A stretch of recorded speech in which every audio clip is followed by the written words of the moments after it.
This is an SM Media production.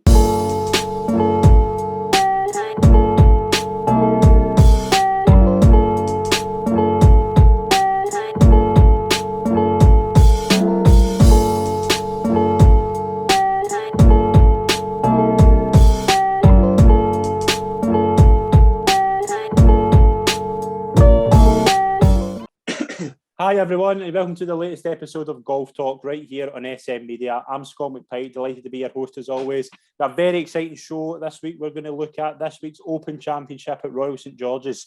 We brought in the best panel available to do the show with two mainstays of Scottish golf. First of all, we've got a man who's played many Open Championships, a legend of Scottish golf, Alastair Forsyth. Alastair, it's an absolute pleasure to welcome you on the show. Thanks very much for coming on. Thank you, Scott. Looking forward to getting a good chat about the golf. Brilliant. Delighted to have you on. We're also joined by Tait, former course record holder at Carnoustie, a man who knows an Open Championship venue well. Alan, it's a pleasure to welcome you on. How are we? Good, Scott. Thanks for having us. Yeah, good to see you boys. Brilliant. It's an exciting week. Obviously, the Open Championships, the kind of pinnacle of the golf year. Alastair, we've not had it for 2 years. Obviously, the last memory we have, Shane Lowry lifting the Claret Jug at Portrush. Does it feel like 2 years? Has it been a long 2 years since we've seen an Open Championship? It's been a long time, isn't it? It's the greatest championship in the world, isn't it? So it's magic to have it back. We certainly missed it last year, and we missed a lot of things, but not having the Open was a real sore one. So I can't wait to see a bit of golf, a bit of links golf, a bit of Open Championship golf over the next few days. Definitely. Alan, how excited are you for the Open to start? Yeah. As Alastair said, it's been 2 long years, and a spectacle like the Open, it was sadly missed last year, and and I think the players are, particularly the home players, will be absolutely raring to go. The atmosphere of the Open, the home players just absolutely get such a buzz off it. So they'll have really missed that last year. And they'll be really geared up for it, as will all the spectators as well. So it's always a great spectacle. Yeah, definitely. Alastair, how will the players be feeling? You obviously know firsthand. What will the players be thinking going into this week, especially like debutants as well? There's a lot in the field. What will their thoughts be going into this week? A lot of excitement. I mean, obviously we know the big names that have played. Recently they've played the US Open, the USPGA. They've played. The big events both sides of the pond. Obviously, the Masters wasn't that long ago as well. But yeah, they've obviously not had an Open Championship for 2 years since they were at Portrush. So everybody will be absolutely buzzing. I think Tait makes a great point. The British guys, the home guys, will be absolutely right up for it this week. I mean, I think I really genuinely do think there'll be a home winner this week. Obviously, we'll get onto that, but just to get it's the best golf championship in the world. So they'll have missed it last year. I mean, it's been great to obviously have some golf to watch, but I think one of the big things this week is it'll be seeing a good crowd in the course and get a bit of an atmosphere, because the players will have missed out. Obviously, we've seen a bit in America, but we've not seen much of an atmosphere in Europe at all. So it'll be brilliant to hear the roars again. And the Open brings you the best roars of them all. Yeah, absolutely. Alan, obviously the Royal St George's is the first time since 2011 that it's been held at St George's. When it comes to like the Open courses, where does this one rank, do we think, in terms of how hard is it probably the hardest of them all, do you think?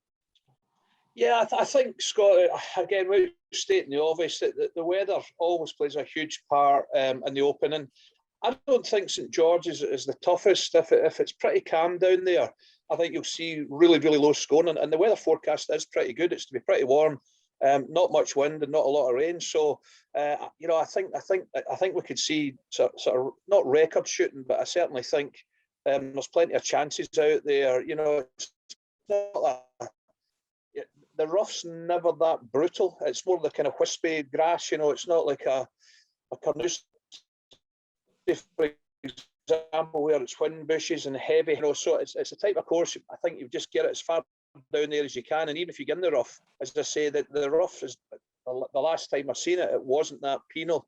So as I say, I think, but again, somewhere like Sandwich, right down there on the coast, you only need a 15-20 mile an hour sort of breeze, and it's a completely different golf course. You know, if it's flat calm, the cut could be under par. And if it gets up 15, 20 mile, you know, you'll be looking at 4, 5, 6 over cut, you know. So the weather down that way plays such a part right on the course. So, but I think, you know, if it stays the way it's been recently, I think we're in for a treat. Lots of birdies and eagles. Yeah, definitely. I'm really looking forward to this week as well. Alastair, what's your kind of favourite memories of the Open? Obviously, you've experienced it firsthand. What kind of memories stick out to you for playing in this tournament? I think I played the four Opens. I was always that kind of guy. I don't know how many times I missed out by a shot or playoffs and stuff like that, trying to get into it. Just what Alan was talking about there.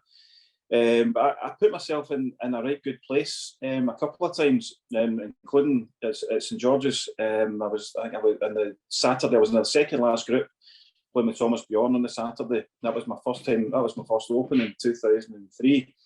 That was the year that Thomas sadly took a couple to get out the bunker at the 16th on the Sunday. But I fell away really badly over the weekend, and probably just the situation got to me a little bit.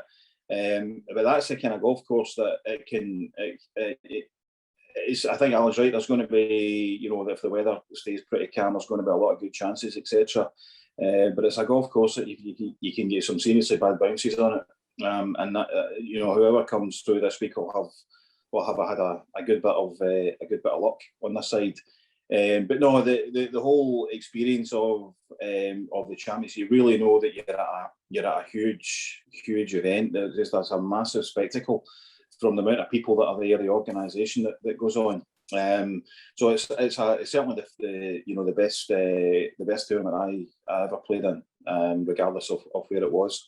But I must say, if I was to pick a venue, if you were to put the courses in order, St George's would probably be down at the ones that wouldn't be your favourite, just from the fact that it can be a bit, you know, you drive it down the middle of the fairway, you can end up in the rough quite easily, bouncing into bunkers. So there's a course that you need a lot of knowledge. Again, another reason I think you'll see a home winner, but you need a wee bit of Donald up on your side as well, because of all you can get some. I mean, links golf produces a lot of funny bounces, but St George's plays very tricky at times. You know, it might not be the toughest course, but some of the bounces, some of the lies you get in the fairways as well. That's something I remember a lot from it. Was you know, you very rarely get a flat stance. Yeah, definitely. Alan, obviously with the COVID situation, we were expecting a few players to not play, obviously due to travel restrictions and positive testing. Things like Masters champion Hideki Matsuyama's not going to be there. Matthew Wolff, Bubba Watson, Zach Johnson. Will that kind of taint this Open in any way? The fact that some of the best players aren't coming for different reasons. Actually, you know, with no disrespect to those names you've just mentioned, you know, that they're huge superstars, but you know, at least, you know, the Dustin Johnsons are there, the Rory McIlroys, the John Rahms, that 3 or 4 there. It's, for me, it's not a huge miss. It's you know, Matthew Wolff's exciting. Zach Johnson's been there, done it before. You know, probably Bubba Watson's the biggest miss there. He's quite exciting to watch. You never know what you're getting with him. But no, I don't think, to be honest, Scott will have too much of bearing. And I won't be surprised if you still see still 2 or 3 call-offs between now and Thursday. Just, you know, with travel and things can get complicated, and you know, so you might still get 2 or 3 call-offs. But I think you know, the ones that we want to see playing will be there, which is fantastic. There's not going to be any major names. I say, again, I'm not being disrespectful to Zach Johnson, Bubba Watson, but the ones that you kind of fancy to be up there come Sunday, they'll all be playing, which is great. So I don't see it really having a hindrance to the tournament at all. Yeah, definitely. Let's get into some of the contenders. We'll start off with the US Open champion, the world number 1, the man who's been probably the most informed golfer this year, Jon Rahm. Alastair, he's probably the best golfer in the world right now on form and obviously ranking. Solid links record, short price, 7-1, red hot favourite. Is he the man to beat this week? Certainly on paper, he's a standout favourite, isn't he? He's form. He's in form. He's won the US Open. He's got the major under his belt. he's won the Irish Open on links courses, so he's proved he can do that.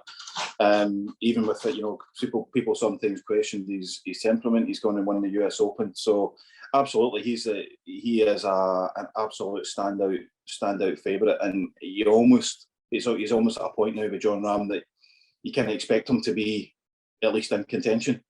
He seems to be there or thereabouts all the time. He's such a solid player. He's such a for a powerful guy. He's very accurate. He's a great putter. As I said, you just kind of expect that he'll be sniffing about. And if you had to, if I was to pick somebody, out with the British guys, he would be the absolute standout. Yeah, definitely. Alan, obviously Jon Rahm as well, who won the US Open really, really well. Was the Scottish Open, he was playing really well. Second round, he was magnificent, but missed a few putts. Missed a few kind of short putts that you would expect Jon Rahm to make. How big a fan are you of Jon Rahm, and what's your thoughts on him going into this week? Oh, I'm an even bigger fan now because I bet him to win the US Open, so I'm an even bigger fan than I was. And those two putts to hold at 17 and 18. On that last day, you could hear Tait shouting from Leith. I'll tell you, when those putts went in, I was cheering at 2:00 in the morning. I don't think my neighbours were too happy. So no, I was, Alastair's right. He's been champing on the door for a wee while now, and he really has become absolutely world class. And I thought his performance at the US Open, that especially in that last day, was absolutely sensational. I mean, I thought I'll watch the golf for a wee while, and I was fixated. I couldn't take my eyes off it. I really got into it, and I thought the way he handled himself, and he was such a nice winner. His interview after was fantastic, and I think he won over a lot of American fans as well, which was fantastic. So I have to agree with Alastair, and I hate sort of tipping the favourite because you want something a wee bit juicier than that, but he is the standout form player. I mean, Renaissance last week, the Scottish Open, he comes out the traps the first round, and he looked great again. You're thinking, geez, here we go again. Mm-hmm. So he really is the form player, and I find him just very, very likeable. And I think his temper has improved the last year or so. He doesn't seem, he seems to be able to put a double bogey or a three-putt behind him very quickly now, whereas before it seemed to affect him for 2 or 3 holes. So that's just the maturity. That's just learning all the time and playing in a big stage all the time, and he's learning how to cope with all that. So I have to say, I think I agree with Alastair. I think he's a worthy favourite, 100%. Yeah, definitely. I think he's the man in form, probably the right favourite. Rory McIlroy, obviously the leading British contender. Been a funny kind of year for McIlroy, obviously changing his game and things like that. Alastair, what's your thoughts on McIlroy going into you? Can I agree that he's still kind of searching for that consistency in his game? He obviously you can't rule him out because he's Rory McIlroy. He's just such an outstanding golfer, but his form isn't anywhere near winning an Open Championship. Says he might turn up on Thursday and everything just clicks. And I think Rory can thrive on that. Sometimes he gets a few putts going, and he gets that bounce in his step, and he just starts smashing the driver miles.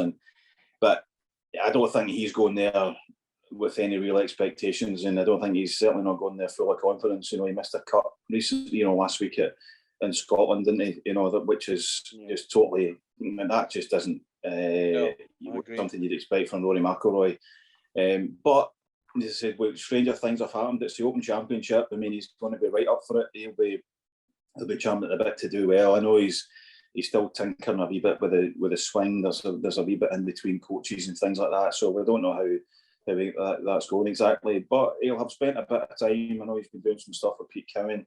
He'll have seen Pete quite a bit recently because he'll have spent a bit of time with him last week. He'll be with him at the Open. So something might just click. And I said, I think if Rory's a player that if he just gets on a wee roll, but the problem is he gets, he does that roll, and then the following day he doesn't follow it up these days. So yeah, it's putting the 4 rounds together for him. He's not somebody I'm expecting to feature.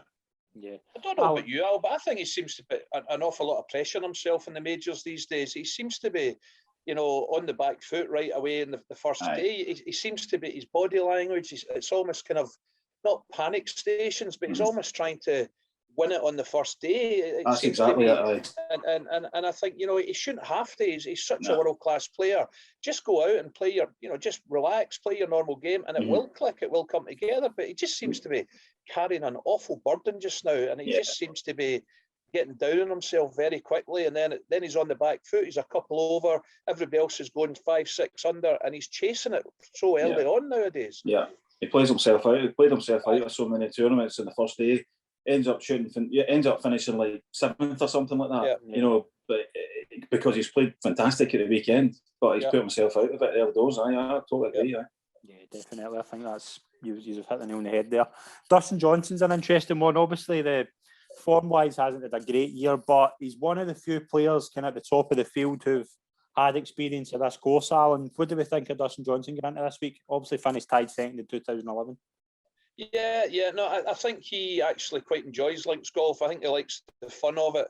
And again, going back to what I said earlier, if there is no wind, he could be hitting a 2 or a 3 iron, 350 yards down there. He could really, he won't need to hit driver at a lot of holes. So as Alastair said earlier, you can be quite unlucky at St George's with the bounce.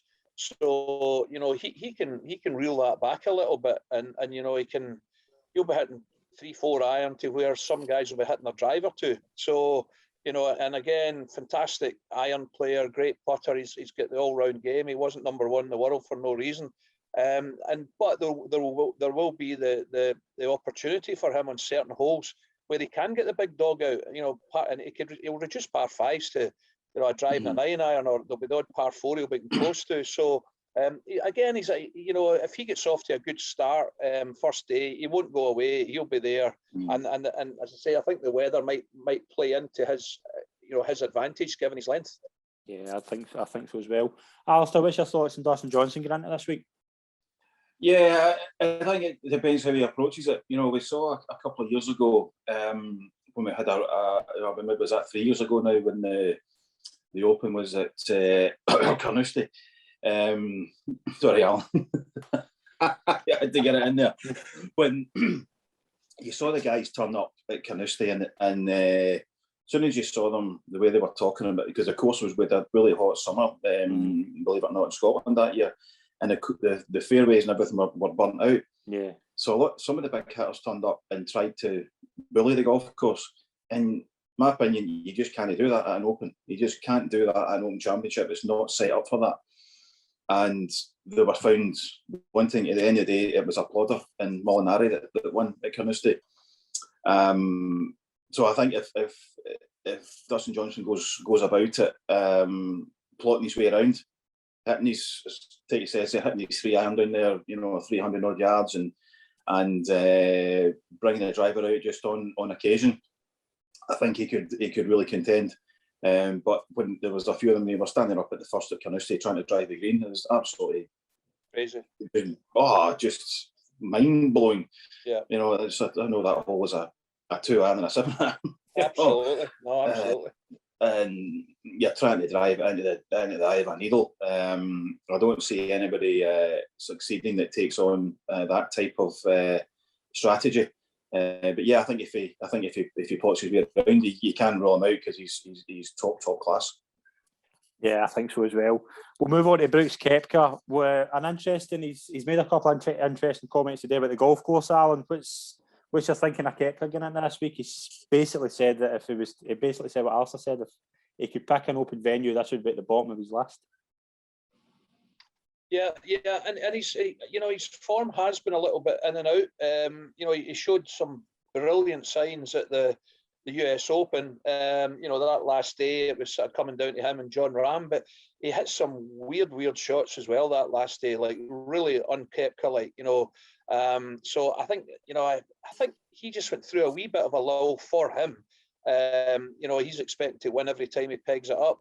I expect him to be there or thereabouts on Sunday. I've just got a feeling he won't be winning, but I think he'll be challenging, and he certainly showed enough signs at the US Open. But as I say, I'm worried for him a wee bit how many like rank bad shots he hit that last day, like just totally out the blue. Where did that come from?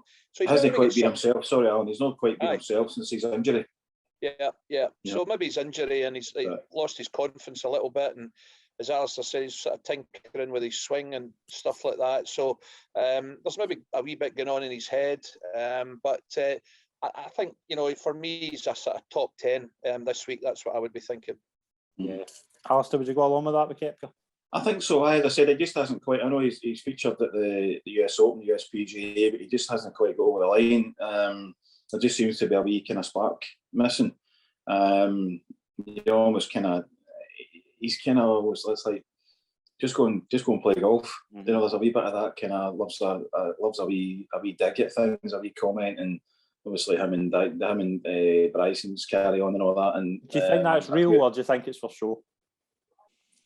I think generally, I think it does look kind of real to me. Yeah, I mean, I don't know any ins and outs on it, but it does look pretty on the money. You know, they don't seem to be. I don't think they're just making it up. Well, I could be completely wrong, but it does look as if we saw his face after you know, he's doing that interview. DeChambeau walked past him and he just kind of rolled his eyes and kind of lost track of what he was saying. So it does look fairly genuine, but I just think he's, why would you say that if you're about to play in the Open? You know, you wouldn't criticise the golf course before you even start. And if that is in your mind, you know, it's not the best frame of mind. You know, it's the best course he's going to play this week. Mm-hmm. You know, he's got to tell himself that he's not going to play a better golf course this week. So he's got to go in there and try and remind himself that it's a great golf course, because if he goes in there and things don't like the course, as soon as you get the first bad bounce, it's like, you know, it's easy to let the head go down. So I think that kind of top 10 idea, you know, he's obviously a phenomenal player, so you expect him to feature, but don't know, there just seems to be a wee bit missing from him at the moment. Yeah, it's tough with Koepka because we know obviously he's got the 4 majors, but injuries, definitely injury problems. I think he's going to be that player. He's always going to have injury problems. I think it's always his ankle that seems to go. Like, is it a case of maybe just it's going to keep tinkering and things like that? But as you say, he's competing. He finished second behind Mickelson in a PGA, then ran really close at the US Open. So he's got that form in the boot. No, he's not far away, is he? Aye. We'll move on to Justin Thomas, who is and obviously one of the most talented players in the world, but his Open record, Alan, isn't the best, is it? It's not great, but he's in my kind of top 3 or 4 this week. I just got a feeling he's going to have a good week. Again, you know, for him, probably been quite a quiet year or quite a quiet run, but again, you know, he's still up there most events. He's still there. He swings the club beautifully, plays within himself. You know, great player. And I've just got a wee feeling for him this week. I think he won't be too far away. And you know, we saw. I mean, Jordan Spieth, you know, went into that Open that he won, and his confidence was, you know, he wasn't firing on all cylinders. And as Alastair said earlier, it's the biggest event in the world, and you just need a wee spark that first day, and you're in that zone, and just things start happening. And he's the type of player that if things do sort of start happening for him, day one or day two, he could kick on and shoot a couple of low ones. And he's quite popular over here. I think the public don't mind him over here. So I think he'll get a good response as well. So yeah, for me, he's a definite contender this week. Yeah, Alastair, what's your thoughts on Justin Thomas? Yeah, I agree. I think he's up there. He's up there with the very best, isn't he? He's still, you know, even though he's not been prolific this year, he's still very, very good. So he's definitely one of the best. There's no question he's one of the best players in the world, and he's learning to play, you know, links golf. I think there are a few American players. There's a little bit of learn from what Mickelson did over the years, where he just couldn't play it. You know, he just couldn't handle it, but he went away and he grafted away at how to play it, and I think there's been a kind of steady, you know, getting used to playing that type of golf. So yeah, I think he's definitely one to that you would expect to feature. Yeah, I've got a big fancy for Xander Schauffele this week. He's the nearly man. A lot of second places, a lot of third places. His open record is actually quite good. I think he finished second the year Molinari won. I think it was tied with Tiger. He's just, there's something about him. I just think he's going to take that step. Alan, what's your kind of thoughts on the likes of Jordan Spieth, Oosthuizen, Hatton, Hovland, Morikawa? Is there any kind of names at the top of the tree that kind of catch your eye? Yeah, well, my top, one of my top two is Oosthuizen. I think that guy is arguably the most consistent in majors. I mean, he always seems to be up there come the last day. He's always in the last half a dozen groups. I just love the way he swings the golf club, his temperament. I mean, he has got everything to be an Open champion. He's patient. You never ever see him getting, Oosthuizen is one of these guys. He's walking down the fairway, and you don't know whether he's 10 over or 10 under. Mm-hmm. His body language never changes. He's always in control. Fantastic temperament, and he's disciplined. He plays within himself. Great driver of the golf ball. Best putter on the US Tour, statistic-wise. So he for me. I don't know what price he is at the bookies, Scott. I know you said 71 for John Ram, but I'm going to be a wee. What? I think it's about 33s. Really, as high as that? I think that's for me, he should be one of the top 4 or 5 favourites. And his open record is fantastic. He obviously won at St Andrews, and he loves the majors. He always comes to the fore in the majors. So he's certainly. I'll be having a couple of quid on him, especially at 33-1. I'll be a wee each way one though. Yeah, he's a great each way bet. Absolutely, absolutely. Yeah, so no, Oosthuizen for me definitely going to be there come the last day. I always think you'll get a run with your money with Oosthuizen if you bet him. He's not the type of guy that'll shoot 79 the first round and blow himself out, and you're not even getting a run. He will be, he will be there come Sunday, and I'm probably the commentator's cursing. He'll probably miss the cut, but never mind. Alastair, out the kind of big ones that we kind of haven't mentioned in depth, who kind of catches your eye? Tyrrell Hatton's one for me. Okay. I think he's ready for that that next step. I mean, we know he's temperamental, but he's won big events. He's won on links courses. I think he's ready to. He's at that level. He's ready to make that step up to really contend in a major. I think the Open would suit him. Fleetwood again, I think is just about. I mean, I'm not quite sure if this year's been his best, but the two of them would be. I think a similar idea that they're ready. They're at a place in their career that they're at a point where I think they're ready just to make that over the line, just that wee step into the real big time. And if I was a betting man, I would be having a couple of quid in Tyrrell Hatton. Tyrrell Hatton for you. Well, I wanted to leave Bryson DeChambeau till last, and I've got a reason for that. Alan, Bryson DeChambeau, I think he's the definition of Marmite, isn't he? Like, he's a lot of opinions in DeChambeau, but he said something really interesting this week that he feels as if he's not going to be able to get the same effect as he's had in America with this new system he's playing, which I find interesting. New caddy, poor open record. What about DeChambeau for this week? Are we giving him much of a chance? I don't know. It's a weird one because he is world class, but I just don't ever see Bryson DeChambeau being an Open champion. I just think he gets confused with what type of game he wants to play. Does he go gun ho, driver every hole, or does he try and play conservative? He just gets a little bit. But they call him the scientist, so I'm sure he's working out a way just now how to get round St George's. He'll cover every inch of his brain and everything to try and get round that golf course.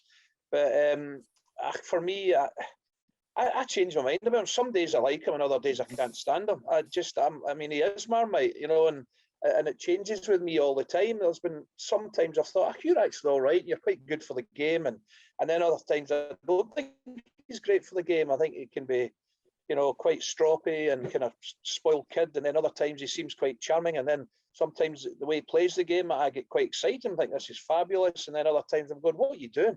Why are you hitting the driver there in a hole like that? When it's 5-iron wedge for you all day long, So he confuses me. I don't quite get him. So not for me. Not for me. Not for me. The big chap. Alastair, DeChambeau, obviously we know the way he's kind of. Would you say he is kind of changing golf? Do you think the likes of McIlroy's trying it? Do you think a lot of golfers are going to try and catch up with him in that regard, and it's going to maybe affect their game in a way that it's maybe affected McIlroy's? I think some will, yeah. I think some will. I think, but I would hope they would see where McIlroy's career is going at the moment, and the fact that he's admitted that he went chasing even more yardage. I mean, how could you make Rory McIlroy a better driver of the ball? No. 2 years ago, it was just phenomenal. I think DeChambeau, the question I keep saying to people, asking folk about DeChambeau, I say, right, okay, he won the US Open last year. He's won a few bits and bobs. Is he? So he's piled on this muscle, the weight, and he's hitting the ball, obscene distances. Is he a better golfer than he was 2 years ago? I don't think he is. He hits it further, but is he scoring better? Is his results better? No, he's not. Is he higher up the world rankings than he was? He's not. He was a phenomenal player, 2 years ago. I think he's playing a game that's very different to anything. And if you're going to turn up for him to have any chance, he's got to turn up at St George's. And the way we talked about Dustin Johnson earlier on, keep the drive on the bag till the odd occasion. Yeah. If you turned up and try and bully a golf course like that, I personally don't think you've got a chance. I really don't think you've got a chance to do that. But is he good enough to plot his way around? Links golf isn't an exact science. If you're playing in America and it's flat cam and you've got 170 yards to the flag, you know what club you're going to hit. If you've got 170 yards to the flag and there's a bit of wind blowing and the course is fiery, sometimes the yardage book almost goes out the window in links golf. You've got to play the ball in with different shapes, hit it high and low, use the contours, use the slopes. I think maybe if on a course maybe like St Andrews, where he can maybe use the driver to his advantage, flying all the bunkers and taking a lot of trouble out of play. But of course, it's like St George's, I just don't see it. But if he plays kind of conservatively, I think possibly. But then you're taking away the thing that gives him that advantage, which is his length. Whereas if you were if you said to somebody, go and watch Dustin Johnson and Bryson DeChambeau, and if they both played a 3 or 4 iron off the tee all day, Dustin Johnson beats them every time. Yeah, I totally agree. He's a better golfer. Yeah. So I just don't think he's got his advantages is there for that type of golf course. So he wouldn't be on my list of contenders. Who kind of outside the top players do we think is a chance, Alan? Like, you get any worth kind of taking note of and that's been catching your eye? Yeah, and for me, 2 home players, and I'm going to give a massive shout to Bob McIntyre. I really am. I think St George's is perfect for him. He loves links golf. He played at Portrush 2 years ago, and by his own admission, he was so nervous. Said it was the most nervous he'd ever felt. And by his own admission, he felt he didn't play that great, and he finished 6th. So, and he's full of confidence. He will get huge support. And I just think, nothing phases Bob. Absolutely nothing. And I'm really expecting him again. I'll go for top 10 for Robert McIntyre. I think he could really feature again this week. As I say, that performance at Portrush, finishing 6th. With the volume of the noise, with the crowds, and he was right in there, and he was loving it. He was smiling, and he was absolutely loving it. Another outsider for me is Ian Poulter. I still think Poulter's got a major in him. I really believe that. I know he's not getting any younger, but I still believe he's got the game. I still believe he's got the bottle, the attitude, and his last round at Renaissance last week was sensational, and I thought that's teeing him up perfectly. And for me, Poulter is a kind of, if he's going to win a major, it's going to be the Open in England. That's the kind of fairy tale, scenario. I don't see him winning a Masters. I don't see him winning a PGA. I see him winning a US Open maybe. But for me, Ian Poulter has got an Open Championship still in his locker, and I think he could.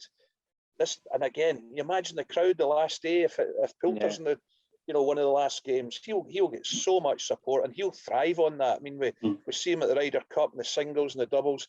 As soon as it starts getting squeaky bum time, he thrives in that. He absolutely loves it, and the crowd start going crazy, and he loves it. So Poulter and McIntyre for me, I think are a great shout this week. I really do. Brilliant. Alastair, who you got? Can I keep an eye? Can't disagree with that. That's absolutely. I think, as I mentioned, yeah. I mean, it's honestly nothing phases him. I mean, he just takes everything in his stride. He's got one of the best attitudes I've seen. He always, a class act who can, if they have a bad run of holes, can bounce back, and he seems to produce that all the time. If he's a poor first round, if he's a great second round, and I always feel that that kind of player has got an advantage over everybody else. So I think again he's ready to he's probably proved it obviously last time at Portrush. As I mentioned to Tommy Fleetwood, I think he's on the periphery there, and the Victor Hovland looks very impressive. I always feel sometimes when the Europeans go and they play full time in the States, when they come back over here, they seem to kind of, I don't know what it is. It's almost like they're trying to prove themselves or something. When he comes back and and wins over here, I definitely think he's at that level. He's another one that's just kind of on the edge of superstardom. So I think Fleetwood at home, Hatton at home, and who's to say Lee Westwood's done? Yeah. I definitely think that the Open, the experience that he's got, he's playing. I mean, he's playing great golf, isn't he? I don't think you can rule it. You can rule him out. You'll have seen Mickelson winning at 50-year-old at the US Open, and the Open is definitely somewhere where someone that little bit older can work their way around the course. I wouldn't be surprised to see Westwood contend as well. But yeah, I think Hatton, Fleetwood, Hovland would be my kind of slightly going away from your Justin Thomas and John Rahm, the obvious picks. Brilliant. I have a soft spot this week for Paul Casey. I think Paul Casey's been another one who's been really consistent and he's always been close, hasn't he? He's been just like Poulter, just always close. And I think there's something about him the past couple of years. I think he's been really, really kind of different. He's been a lot better. I think his ball striking's been a lot better. He's been a brilliant ball striker anyway, but the past couple of years I think he's improved so much. So Casey's one I'm certainly going to keep an eye on. I would love to see, I think the biggest roar of the week would be if Ricky Fowler was to get anywhere close. I think there's something about Ricky Fowler, I love it. He's one of my favourite golfers, just terrific Open record actually. Obviously he's one of the few players, I think he finished tied 9th at St George's, and obviously Birkdale, he was magnificent. What about Fowler, Alan? Is Fowler kind of worth keeping an eye on, or has it been too long since he's been contending like where we thought he would go? Yeah, I think so. I think it's a big ask, given his where he's been or where he's not been. He's really not been in contention at all. It's been such a long time away for him. His confidence is obviously pretty low. And he seems a very one of these players that thrives on playing with confidence. He's a confident, if he gets off, he gets on a wee run again, he can. He's the type of guy, 7-8 birdies in a row when he's at the top of his game, but he just does look out a wee bit of sorts at the moment. He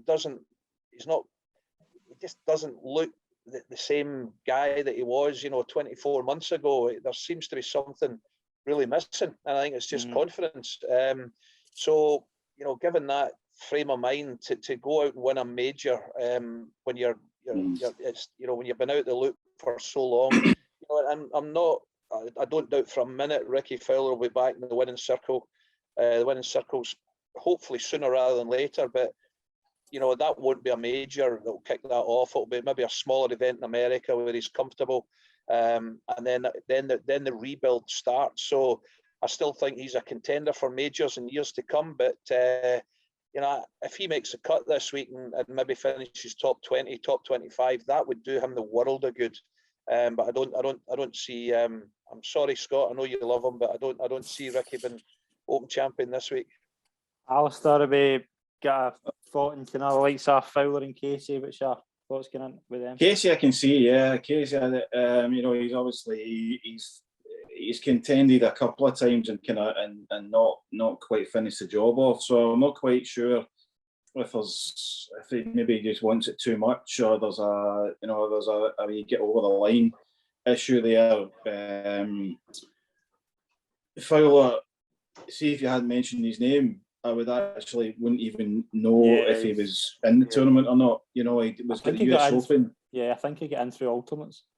Ah, right. Because I think he got some kind of invite into the US Open. Yeah, that's right. Yeah. And he needed an invite to play this. So if you need a Ricky Fowler's need an invite to play in the US Open. I know. I think he did okay, to be fair. But I said I would have had to look at the entry list to see if he was exempt into the Open or not. So I think that tells you.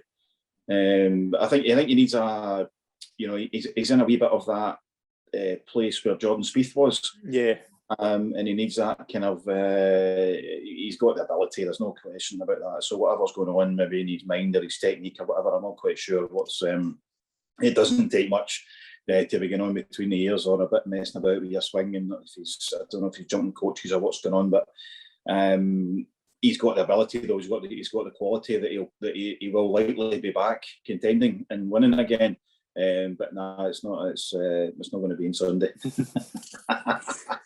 Before we make our final predictions, I want to ask you both: what are we looking for in terms of an Open champion? What do we want to? What's the kind of main kind of characteristics for an Open champion, Alan? What are we looking for when we're looking for the winner here? Well, for me, I mean, it's incredible discipline and patience. It's a long week. You're going to get some bad bounces. You're going to get some bad breaks. It's always going to happen. I always remember Paul Lawrie when he won in '99. His strategy was, just to take his medicine and not make a double bogey and not get too greedy. And that worked, and there was only 3 guys in the field that week that didn't have a double bogey all week. And one of them was Paul and one of them was Justin Leonard, who was also in the playoff with Vandevelde. So that strategy, it sounds simple, but it's not that easy to keep a double bogey off your card. But it's amazing discipline and patience to be able to do that. And you are going to 3-putt. You are going to end up in a pot bunker down the mid. Hit one down the middle, as Alastair said earlier, and it will bounce off. And the next thing you'll be under the face of a pot bunker at 230 yards out, that par 4, and that's horrible. You're not enjoying that at all. You're maybe having to chip out sideways, but it's that person that can shrug that off and accept that's what's going to happen this week. And I'm not alone. This will happen to just about every player in the field. At some point, they'll think, "Oh, how unlucky was that? What a bad break. Why me?" So it's putting that to the side and saying, like, wait a minute, this is the Open. It's sandwich, it's fiery, it's bouncy. Balls are going to go all over the place. Accept it and move on, and don't panic. It's really, as Alastair said, I think earlier, it's plod your way around and just and be patient. I think to win the Open, you don't necessarily have to be the best golfer that week. You don't necessarily have to be the best player tee to green. It's how you manage yourself around the links course with everything that's going on with the crowds, the television, the noise, the stands, the weather, the challenges of everything the Open brings up. So it's how you deal with all that. And the person that does that will definitely be there come Sunday afternoon. They'll be there or thereabouts. Yeah. Alastair, it's interesting when you brought up the 2003 one at St George's. I think it's a perfect example. A player like Ben Curtis, we'd never heard of him, but he just did everything right. Was, as Alan said, just so consistent, just shrugged off, made mistakes and then recovered from them. Is that what we're looking for here? Just someone who just shrugs off mistakes and just plays conservative. Yeah, absolutely. I mean, I think most of the players are they've got their own way of doing that. I mean, you watch Tyrrell Hatton, you think, oh my goodness, you can't, he's lost the plot. But if he didn't have his wee head offs, then he wouldn't be able to. If he kept all that stuff into himself, it's going to affect his golf more so. So he gets his system by looking like a 5-year-old. But I think that with the Open, particularly at St George's, there's going to be a bit of thought. The winner's going to need a bit of lady luck on their side as well. I mean, I think we need that to win any event. But round there, one of the biggest things that people forget about the Open is the draw for the first 2 rounds. What tee off times you get can almost blow you out the tournament. You could go out there. I mean, Tait mentioned it earlier on. That wind can just has to go 15 miles an hour, and it changes everything. Suddenly it becomes, a 3-iron and a wedge hole becomes a driver and a 6-iron. Just by 50 mile an hour of wind. So you can tee off at 6:30 in the morning, or you can tee off at 4 o'clock in the afternoon, and that is a massive, massive change. They think how much the golf course was going to dry out in that time if the weather is like what it's like here in sunny Glasgow. If that's what the conditions are going to be like, then the tee off times are a big part of it as well. So, when you're going to get some bad bounces down there, as Alan says, you'll end up in some fairway bunkers and you're off a good shot and things like that. So obviously patience, etc. You need a bit of luck on your side. Remember Darren Clark, and I think it was in the 15th the last time it was there. He hit his tee shot and it was just all over a bunker up on the left hand side and bounced over it. And he has a clear shot into the green. Ends up obviously doing a great job. But that could have gone into the bunker and it's out sideways and he's got a longer iron shot. With potential, then you miss the green or something and you make double. Whereas he ends up making an easy pass. So you need a wee bit of good fortune on your side as well. But no, patience will be patience and that kind of course management, that experience. That's where you might look at. That's why it likes to have a Westwood and stuff. And you can't rule out because he knows how to play that type of course, and his big pal did it the last time. Yeah, definitely. Final predictions before we finish up, Alan. Who have you got to win? Who's your kind of one to watch, and who's an outsider? So Oosthuizen to win for me. The one to watch is Robert McIntyre, and my outsider is I'm going to stick with the English and Ian Poulter. Brilliant. Alastair, who have you got as your winner, one to watch, and outsider? I'm kind of torn, but if I'm going to have, I'm going to be pretty boring and say Ram. I just think he's playing so well, even though I did tip an Englishman to win it. But I think Hatton is absolutely ready to be there, and a sneaky feeling Westwood might just do something. Brilliant. I'm going to go 4 to win at Xander Schauffele. My one to watch will be Paul Casey, and I'm going to go with Ricky Fowler as my outsider. I'm keeping the faith. I'm keeping the faith with Fowler. Friday night we could be way off, but let's stick with Ricky. I want to thank. Here's hoping it would be absolutely brilliant. I think it'd be one of the best moments in golf if Fowler was to win a major one. He's definitely deserving of one. But Alan and Alastair, I want to thank you both for coming on. It's been an absolute pleasure to do this show. I've really enjoyed it. Thank you very much for coming on. Thanks. Well, that's all. Thank you. Enjoy the Open, chaps. Thank you very much to everyone who's tuned in. Please follow us on social media and subscribe to our podcast and YouTube channel. All the best for everyone with their picks for the Open, and enjoy this week. Thank you very much. Cheers.